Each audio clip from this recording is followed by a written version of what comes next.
guys, welcome back to our YouTube channel Corporate Otakus.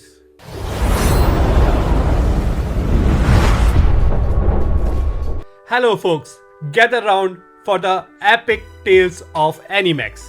आज हम बात करेंगे Animax इस जर्नी इन इंडिया जो बहुत ज़्यादा उतार चढ़ाव से भरी है, इतने ज़्यादा कि एक शोनेन एनीमे में भी कम पड़ जाए. तो grab your popcorn because this is a story you don't want to miss. ये कहानी शुरू होती है सन 2004 से, जब एनीमैक्स पहली बार इंडिया में लॉन्च हुआ as a mighty dragon and it was more than just an anime channel, it was a game changer. उस टाइम पे इन्होंने डेयर किया कि ये साइमल कास्ट कर सकें जापान के टीवी शोज को live on India same day पे. It was like bringing ramen from Tokyo to our living room. But wait, there is more. सन 2004 में इन्होंने हमारे एक पॉपुलर स्पोर्ट्समैन को हमारा ब्रांड एम्बेसडर चूज़ किया जिनका नाम था Irfan Pathan.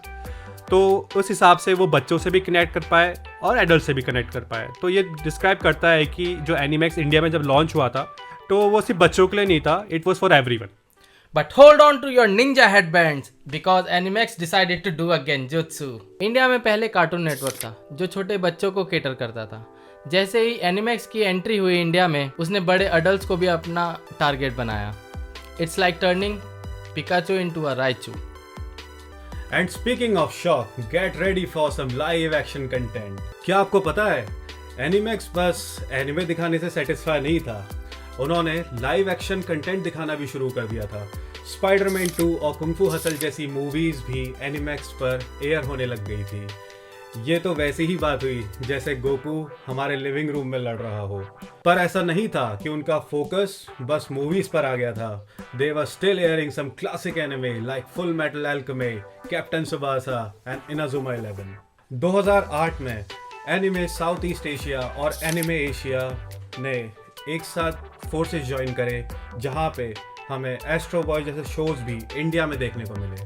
It was like doing the fusion dance and becoming Vegito, an unstoppable anime force. This collaboration brought even more incredible shows and fans couldn't get enough. Hold on to your straw hats. We got some interesting fact. Japan से direct simulcast हुआ था tears to tiara India में same day पे सन 2008 में after merging with Animax Asia. तो they even brought Korean shows in English subtitles. It's like a buffet, a global buffet for the entertainment. From Detective School Q to the Gokusen, they had it all. That's not all. The network even brought American TV series to the Animax. It's like traveling from Japan to USA in a blink of an eye. तो अब बात करेंगे दुनिया की सबसे बड़ी लड़ाई की कि सब एनिमे अच्छे हैं या डब. सब झूठा. हाँ, तो एनिमैक्स ने भी ऐसी ही लड़ाई करवा दी थी इंडियन फैंस के बीच. पहले तो वो डब्ड एनिमे दिखाते थे, पर उसके कुछ टाइम बाद उन्होंने सब्ड एनिमे दिखाने भी शुरू कर दिए थे. अब बात करेंगे हम जो स्ट्रगल्स एनिमैक्स ने फेस किए. Fast forward to 2012, anime went back to its roots. It's all about anime now. Just when things were looking good, they faced a powerful enemy, the DTH provider. These providers, who control the fate of the channels, gave Animax a tough time. They delisted Animax from their offerings due to some issues, leaving fans heartbroken, and it was like a cliffhanger, ending to your favorite anime series, and you just couldn't accept it. But don't underestimate the power of anime community. And then came the dark day, April 2017. Animax vanished from our screens. Animax जा चुका था, सोनी ये took over, पर वो पहले जैसा बिल्कुल भी नहीं था. वो ऐसा था जैसे गोकू को किसी ने हाइपरबोलिक चैम्बर में ट्रैप कर दिया हो. हमारे सारे हीरोज जा चुके थे. जिस स्क्रीन ने हमें हमारे फेवरेट एनिमे कैरेक्टर से इंट्रोड्यूस कराया था वो डार्क हो चुकी थी. With global digitalisation the tables have turned. People have realized that anime is not just a child's play. Netflix और Crunchyroll जैसे OTT प्लेटफॉर्म से हम अपने पुराने एनिमेज को फिर से एंजॉय कर सकते हैं. And anime is hotter than ever.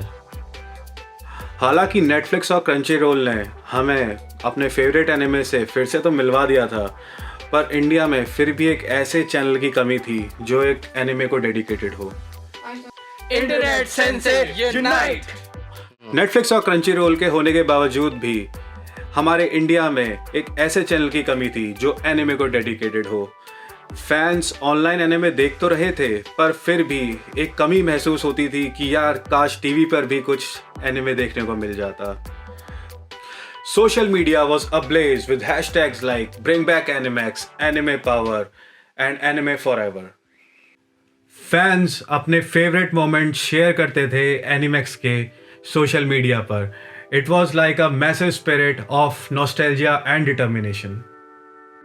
But wait, there's a twist. Animax made a triumph return on the Geo TV in 2003 January. But here's the kicker. It was all in Japanese. It was like finding one page but not understanding what the poneglyphs are.